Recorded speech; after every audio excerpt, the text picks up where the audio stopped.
আসসালামু আলাইকুম সুপ্রিয় দর্শকবৃন্দ। আজকে আমরা আপনাদেরকে যে গাছটি দেখাচ্ছি এটি হলো সেই ইন্দোনেশিয়ান স্মার্ট নেপিয়ার হাইব্রিড গাছ।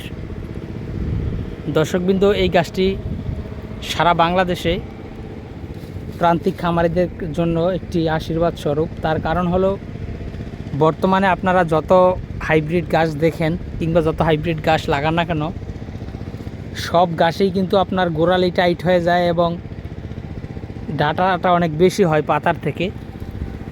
অন্যদিকে ইন্দোনেশিয়ান স্মার্ট নেপিয়ার হাইব্রিড গাছের কথা যদি বলি, আপনারা ভিডিওতে কেমন দেখতে পাচ্ছেন সেটা আসলে সঠিক আমি জানি না, কিন্তু আপনারা দেখেন এই গাছটিতে কিন্তু অন্য যে কোনো নেপিয়ার ঘাস কিংবা যে কোনো হাইব্রিড গাছের থেকে এই স্মার্ট নেপিয়ার গাছে কিন্তু পাতার পরিমাণটা অনেক বেশি হয় এবং ডাটার পরিমাণ একেবারেই কম। দর্শক, আপনারা কিন্তু স্মার্ট নেপিয়ার গাছের ডাটা খুঁজে পাবেন না, অর্থাৎ এটি গিট যেরকম ঘন ঘন হয় সে কারণে কিন্তু ডাটাটা ফাঁকা থাকে না, সম্পূর্ণটা ডাটাটা পাতার ভিতরে থাকে।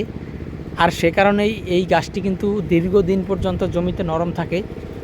দর্শক বন্ধুরা, আমরা কিন্তু এই ইন্দোনেশিয়ান স্মার্ট নেপিয়ার গাছটি গরু, ছাগল, ভেড়া, মহিষ, গারল সকল গবাদি পশুর জন্যই চাষ করার জন্য বলে থাকি এবং এই গাছটি যে কোনো সকল গবাদি পশু অন্য যে কোনো গাছের থেকে অনেক বেশি খায়। দর্শক, এটি 100% পরীক্ষিত। তার কারণ হলো এটি আপনার অন্যান্য গাছের থেকে এই গাছটিতে কিন্তু প্রচুর পরিমাণে মিষ্টি হয় এবং নরম হয়। আর এই স্মার্ট নেপিয়ার গাছের পাতাগুলো ধারালো কম হয়। দর্শক, এই স্মার্ট নেপিয়ার গাছের অনেক বৈশিষ্ট্য রয়েছে যা অন্যান্য গাছের থেকে আলাদা, যার কারণে এই গাছটি গরু ছাগল অনেক বেশি খায় এবং এই গাছটি অনেক গরু ছাগলের পছন্দের একটি গাছও বটে। তো দর্শক, আমরা আজকে কথা আর বেশি বাড়াবো না। যারা এই ইন্দোনেশিয়ান স্মার্ট নেপিয়ার গাছের কাটিং সংগ্রহ করতে চান বা যারা এই গাছের কাটিং আপনাদের জমিতে লাগাতে চান, তারা অবশ্যই আমাদের স্ক্রিনে দেওয়া নম্বরে যোগাযোগ করলে আমরা চেষ্টা করব আপনাদের হাতে এই গাছের কাটিংগুলো পৌঁছে দেওয়ার।